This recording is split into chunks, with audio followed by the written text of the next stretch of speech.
Hi guys, welcome back to IamCasa. It's Andrea here, and today we're talking watches with my friend Koen Simon. Yeah, thank you so much.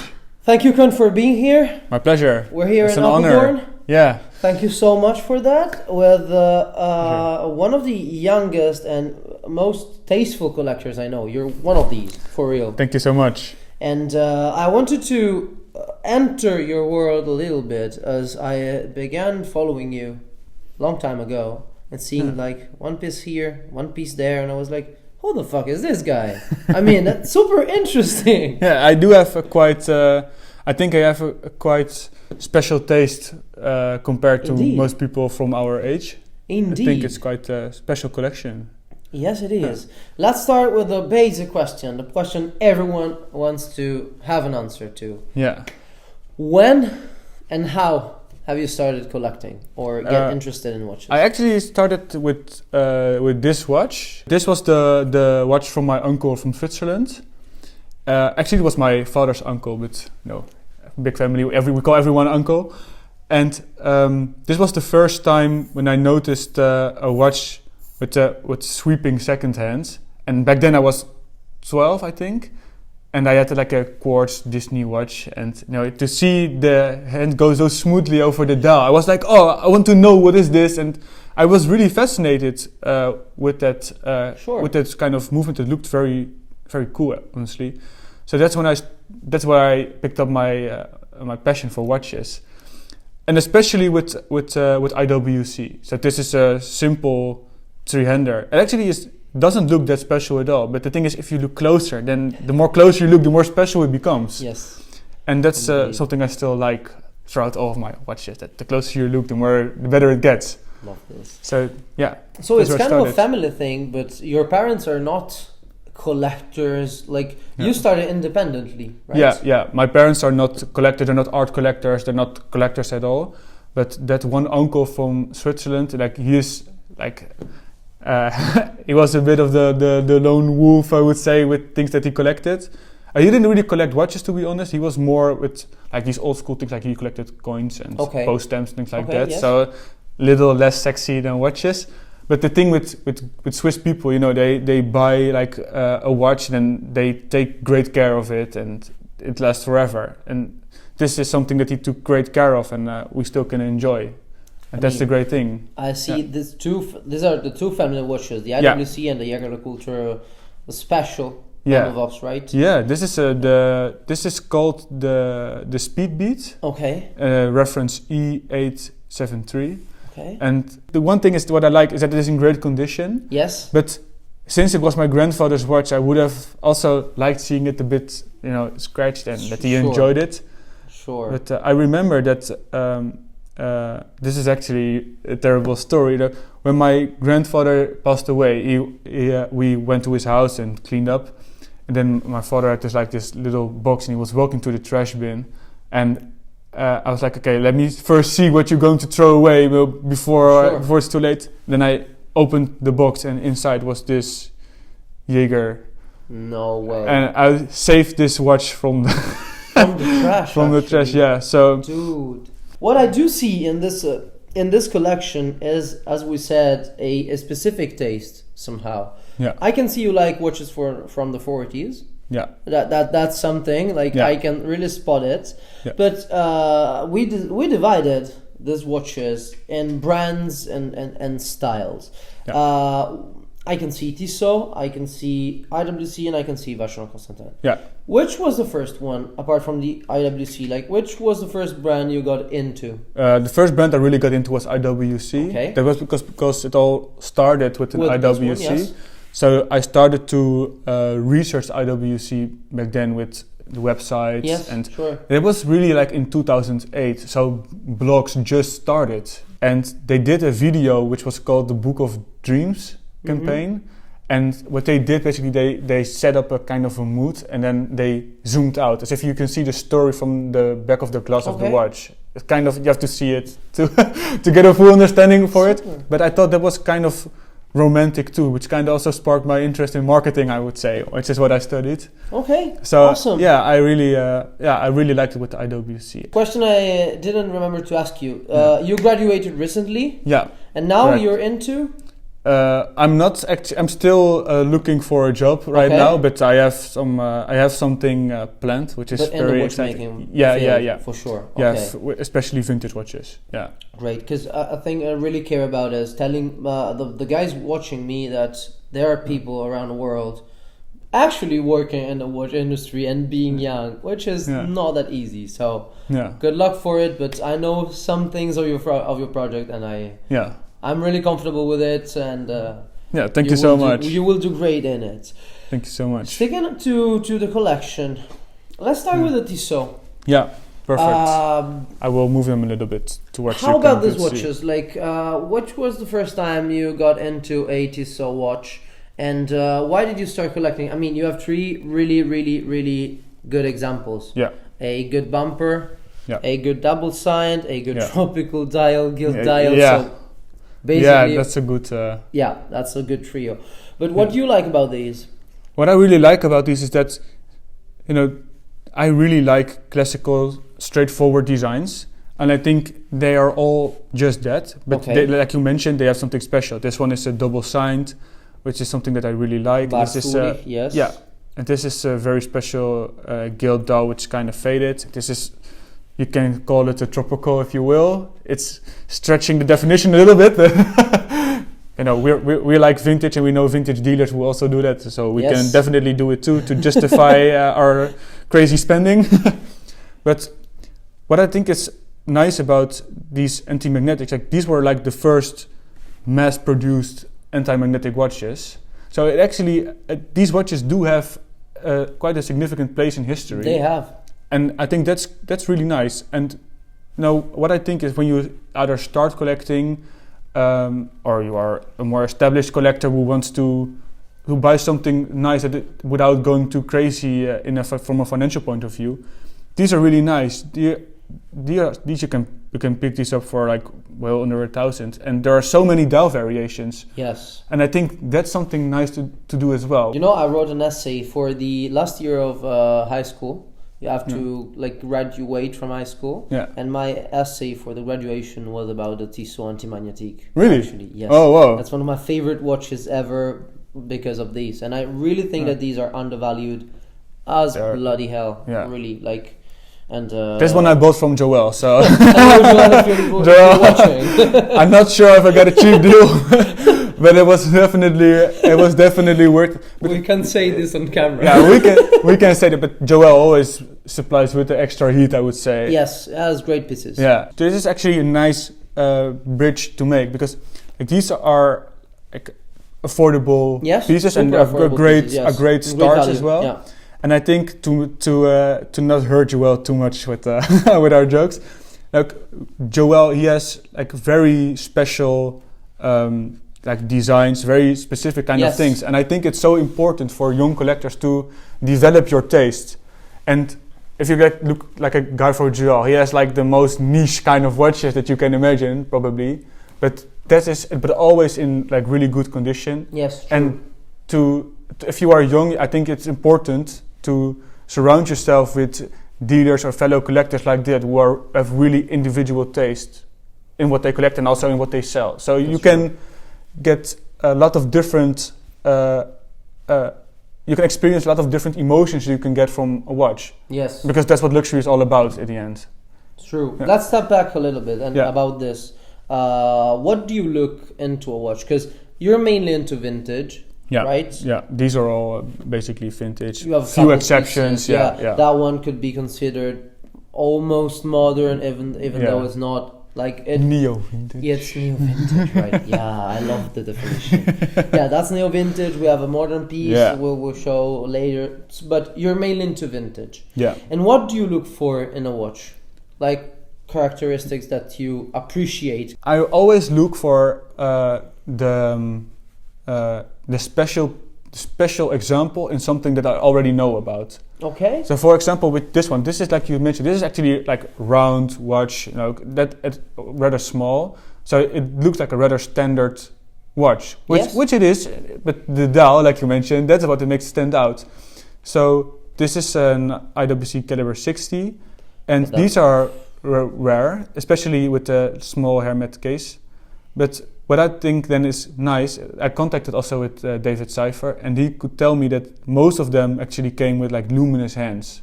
Okay. And pretty much all the other examples that I know have those kind of hands. And now this is the one with a very special gilt dial. Then when you see something like that, you're like, that's special. You know, you laugh because you know that sensation. Then you're browsing and you're like, oh man, that is just so good. And then that's what I like. I like special cases because that to me has such a vintage appeal. You know, you don't really see the designs anymore. Yeah, you're not like new designs with fancy lugs, for example. That's super always true. A vintage throwback. Super true. Yeah. Super true. You would never see something like this. No, this is the most uncommercial watch possible. Nowadays, yes. Yeah. Yes, that's true. Okay, great. So you look for special watches with character, watches with personality. Which are kind of like, which are with a very specific design. How about IWC? We have a great lineup. We have the first one you got from your uncle. We have the gilt glass. We have the salmon sandwich. That one is truly insane. Yeah. How about it? I remember the story. You texted me like super excited. I got this watch. I may secure the one. Oh God, I'm so excited. And then this one came out. Yeah. What's special about the one? So I spotted this watch from an Italian dealer, not a collector, but a dealer, and the pictures were like with a lot of light, so I couldn't really like. Could be, I'm not really sure, but I could negotiate. I basically paid the price for the originality of the case and the movement because I checked the numbers and they matched. This is 1938, so that's also quite early. And this is a sandwich dial by Stern Frère, and that was something that I found out together with my watchmaker. We were like, okay, if it's the real deal. I also contacted a couple of pieces. Goldberger, for example, I messaged him, and he straight away said, yes, it's an original one. But I always like contact multiple collectors and see what they think. And I also always want to know if it's not original. I don't get offended by these kind of things if people think it's not the real deal, because you learn so much from their insights. If they think it's, I have doubts about this, I have doubts about that. And there were some very high-profile collectors that had some doubts.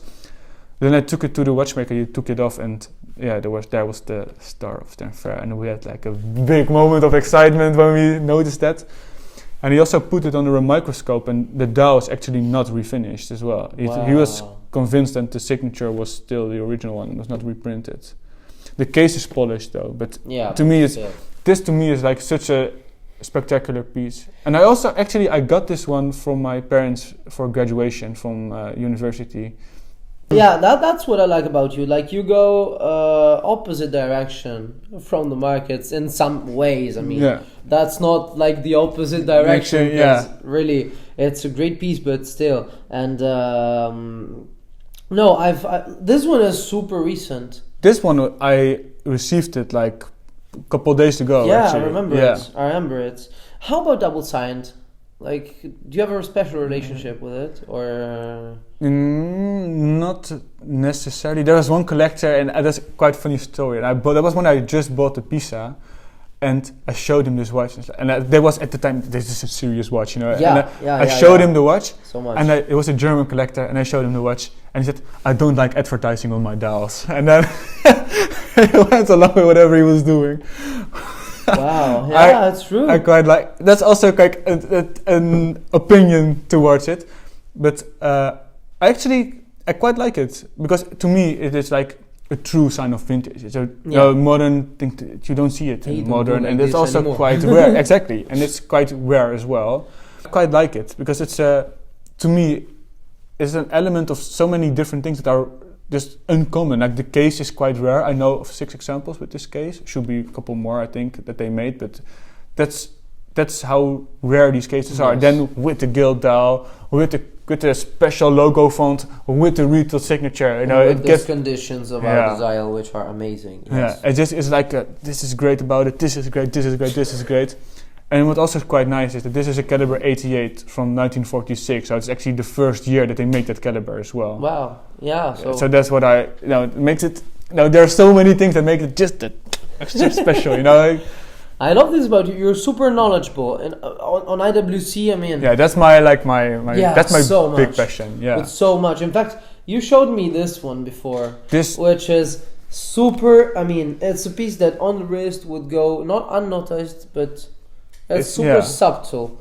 But when you look at it carefully, that's a watch that gives you really great emotions. This watch really gives me goosebumps every time I see it. I think this is these are like great watches, like from a stylistic point of view. Yes. This is probably unique. I'm quite convinced this one is unique, and these are very, very rare and for different kind of design. But I think this is really like historically serious piece. Yeah, and you have to imagine in this period, like this one was made in 1939, which was the first year they made the reference 225, the first series. So back in the day, they were trying to make like a watch with marine precision for Portuguese market, and you see that this is also like super large for that time. But the earliest references of 225 were not delivered to Portugal. They only arrived in, I believe, the earliest ones, I believe, February of 1942. Wow. At least, I'm sure it was 1942. But this one is like an oversized watch which actually did make it to Portugal in 1940. So somewhere something happened that this watch actually, like an oversized watch, arrived to Portugal in that time with that unique logo font. I've seen that one time in another 225, which I believe was also delivered to Portugal. So when you done your research, these are the kind of things you have to know beforehand to recognize it's that special. Sure. But when you then see it, I'm like, oh, this is insane. This is like an ultimate piece for me. And it even gets better because it was published in a book. Oh. And I have the book upstairs. I'll show you. You look everywhere for watches, from Instagram to whatever website we already know. Yeah, but where do you do your research? If you want to do research, you can read. Of course, you can read books, you can read blogs, things like that. But most important, go to auction previews. I actually don't have to say.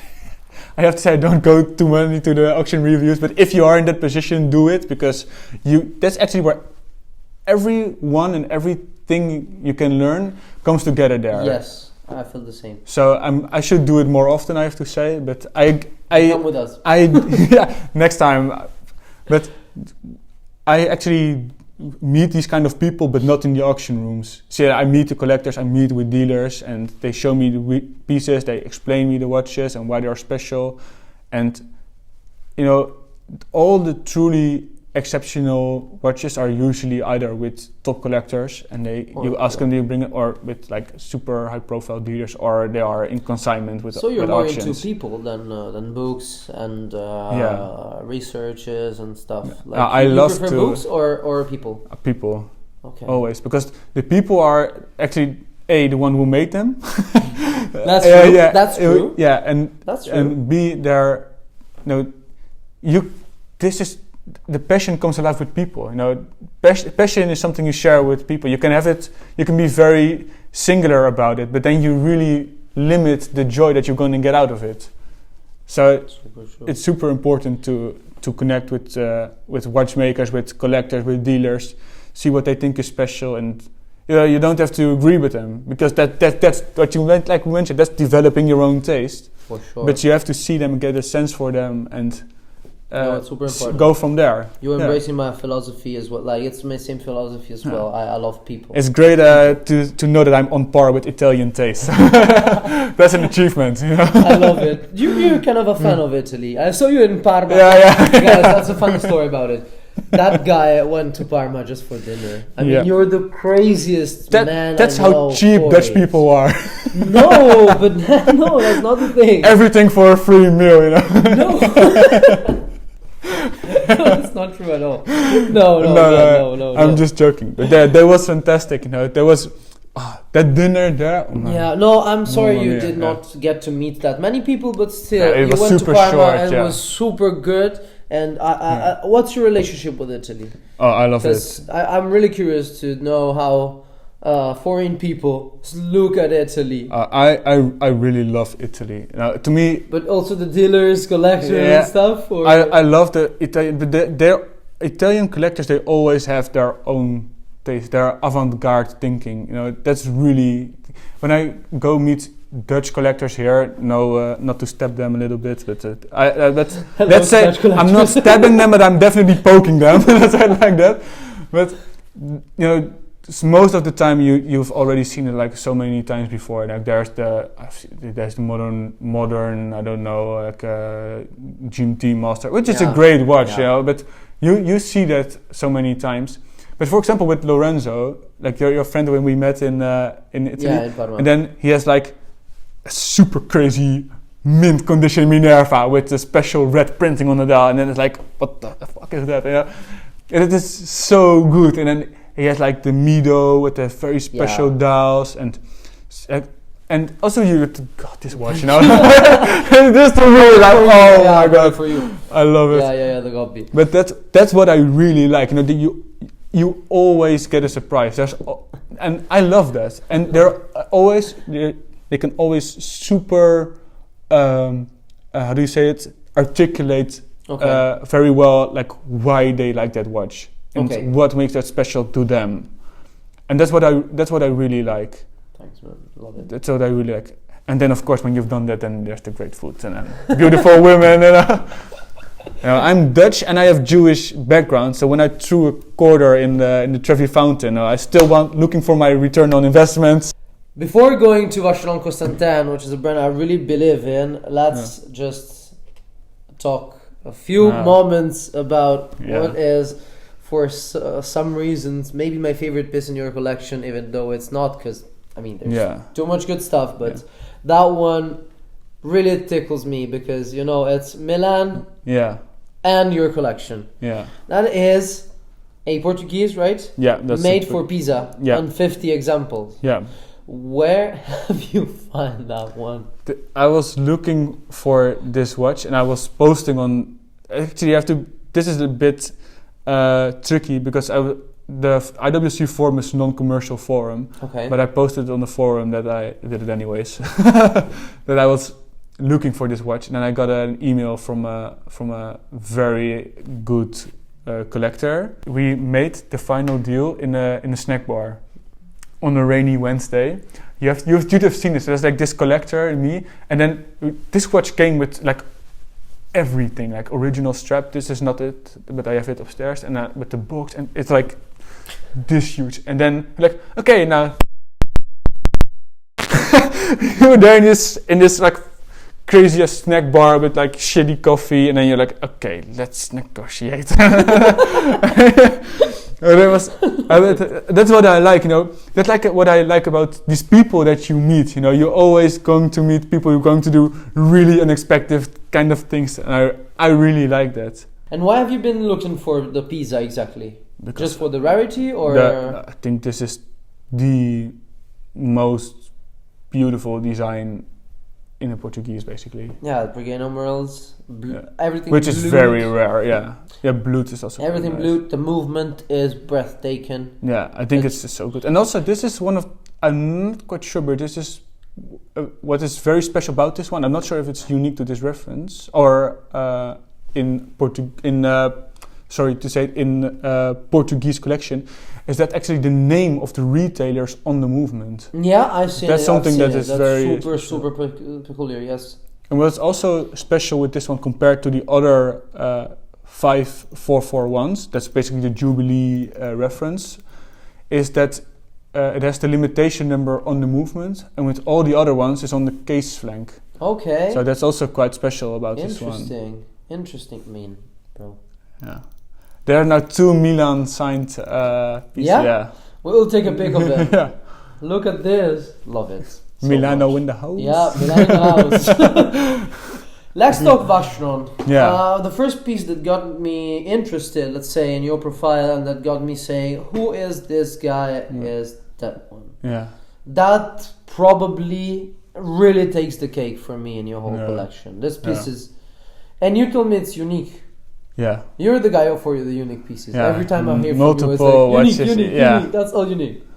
I love it. That is a Vacheron Constantin. Yeah. White gold. Yeah. Full white Lapis gold. lazuli dial. Yeah. Yeah. Do we have to add something? No, that's basically it. But Dude. when I saw this watch, I was like, what in the hell is this? What is this? And the K shape is what really set it apart for me, because in the time in the 70s there were like multiple high-end brands who made these kind of weird shapes which are rare, because for example, Piaget made so many nice cases, Vacheron, Cartier, and AP and Patek. We all know them. Yep. But I've never seen this shape in any of those brands. Super true. So then I saw this one and I was like, what on earth is this? And I really liked it, and I tried to secure it. But with this piece, I really have to give massive credit to one specific collector, which is a Vacheron enthusiast on Instagram. He really helped me a lot with the research, because we were trying to find the reference of this one, if we could find anything like it. But we found a pocket watch which kind of have the same shape, and which is going by reference 2049. And when I found that one there, I found four. He found, actually, sorry, I don't have to say I found, he found. All credit goes to him, and really. He found two more examples. Three more examples. He found the other three examples. One in his archive, and two he found on eBay. They were listed on eBay. But with lapis dial, no? No. There was one with in yellow gold, black dial. I'm not sure if maybe it's an onyx dial. It's actually a stone dial. I'm not quite sure. But with gold baton index, that one is really nice. That one is really, really nice. Then there's one other one also with a black dial that doesn't strike to me as a stone dial, to be honest, from the picture. But that one is like very looks kind of dated. And then the other one is like the white gold counterpart of that yellow gold one. So also with silvered dial brushed, very nice, and with baton indexes, which is great. Yeah, super rare though. But with this, like the rich blue color, it's like this is really an uppercut. Watch. Yeah, it is. And from my point of view, your Vacheron collection is what I really would love to have myself, because it's all crazy watches. These are all crazy. Yeah. Starting from these, which is pristine condition for real. Yeah. The case, the lugs, everything. It's just the watch you want to have. Yeah. Like being able to say to yourself that you're a collector. Yeah. And I love this piece personally. Yeah. But really, how did you look for these pieces by Vacheron? The first one I got from all these was this one. And this to me, this is a 4418 with a gilt dial. This it's an ultimate watch, honestly. It is. And I knew that this watch existed, and it was. Then I got a hint from a friend of mine that he saw this watch in London. Okay. And then I was like, okay, where in London have you seen this one? And then he texted me the dealer who had it at a dealer. And the next day I was flying to London, and I already asked him, can I pay in euros, because if I have to switch into it's going to be very bad. And he said yes, but you have to pay in cash. So I was like, okay. And then I had to. Usually, when you have to order cash at the bank. So, but luckily I could get it the same day. And then it was terrible. I had to. I had all planned for one day. And then I got the security and said, like, come here. And then, you have a lot of paper in your pockets, don't you? Yeah. I do. And I said like, how much? And then I said like, yeah, like a lot. But it was under the limit. Yeah. But you know, I was like 20 at the time. That's not true. It was like 2017. So 4 years ago, 22. And but can you explain why you go like, I'm going to pick up a watch, and then like, here it is. And then the security guy, that's beautiful. I'm like, yeah, I know. So go. I love this about you. You're super crazy, man. Like you see something and then you go get it. But you have to be quick because I mean, this is a really serious watch, and if you snooze on it, like even for a day, you're going to miss out on it. Yeah, Ronnie's gonna get it. Yeah, definitely. Yeah. But that's what I like. I also did like an interview with Jasper, and then I noticed when it came online, I saw the title, the Dutch Ronnie M. Oh, yeah. So, and that's really humbling. But Ronnie is like he's the god. I really think that you're among these people. Like that. I really hope that in like 10, 20 years we will be there at the same table, maybe a bigger one. Yeah. And that you will like. I truly believe that you're gonna be what today are Ronnie, Auro, and these guys. You have the knowledge and you have the taste, man. And thank you so much. That's so humbling. No, likewise, honestly, seriously, I don't think so. I don't have the same knowledge. No, you're way more knowledgeable. You can pick up on knowledge easily. Your taste is more difficult to acquire. I mean, and you have fantastic taste. Thank you so much. And you don't have to sell yourself short with your knowledge. You are knowledgeable. No, not as you, and not. I mean, I don't study as much as you do, and if I would say I'm as knowledgeable as you, would really not be true. So.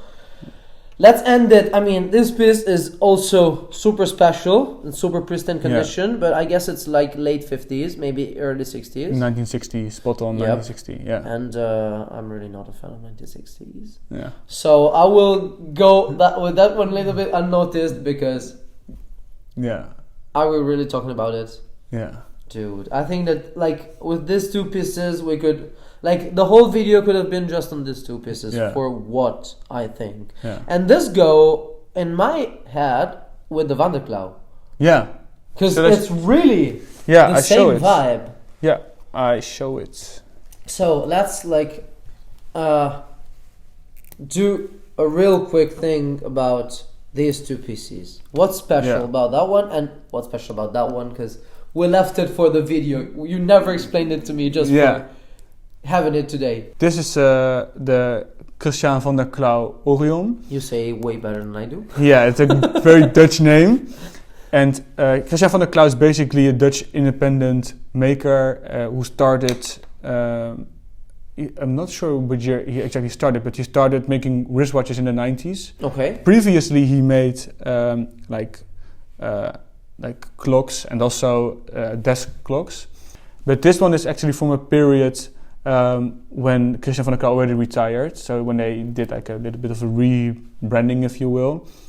And this one has a planisphere, so you can see the position of the stars in real time mechanically.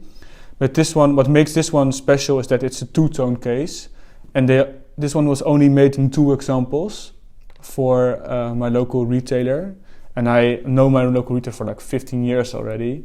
So this to me is like the sign of the good relationship that I have with my retailer.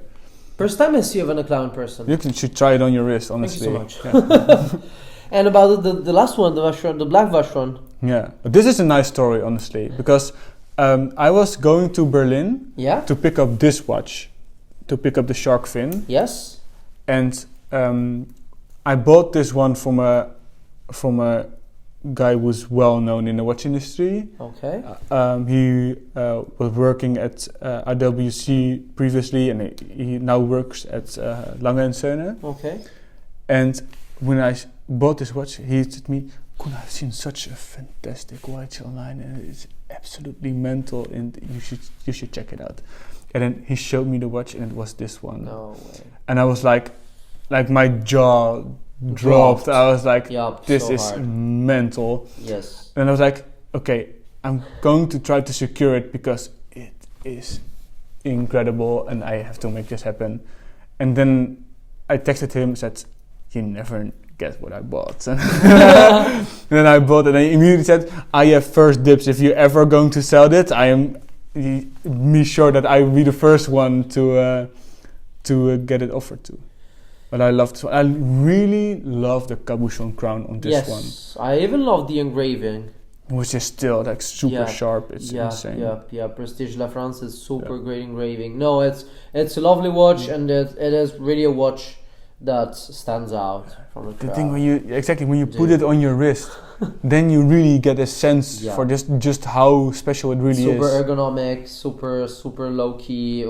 But also like the white gold indexes, they have a different length. And that they have an asymmetric case with a different. It gives a lot of a dynamic vibe to it. Yes, super true. Yeah. To me, this is probably like the ultimate one, together with this one. They're all like really good. It's amazing. You have also like more little pieces like the new old stock Tudor with all the price tag and all the original box, the Universal Genevan steel, the Arcadia. Man, there's so much to talk about. But really, you have one of the most amazing collection, being 26 I've ever seen in my life, and not being we call it figlio d'arte, like that your parents were collecting and so you grab. No, I had to do it myself. Yeah. And I really appreciate this from you. Do you have any message or anything you believe in that you want to say to the people that are watching us? Follow your own taste and always be open for other people's opinions, but never follow them blindly. That's it. And we were not discussing it before. No. Just randomly asked. Yeah. We're not... No. Okay. I've thought about that one before. Man, thank you so much for being here. It was amazing to see all that, and thank you for explaining me all the pieces. Most welcome, with pleasure. I absolutely loved it. If anyone has a question, you can DM me via Instagram, shoot me an email. And you'll probably take a plane and go there. Yeah. That's it. If you show me a Vacheron, I'll be on your doorstep next day. I love it. Man, thank you so much for it. Most welcome, man. My pleasure. Thank you for following me. Thank you for being here. Let me know which one was your favorite among these. I know it's a hard question, and see you in the next video. See you next time. Ciao.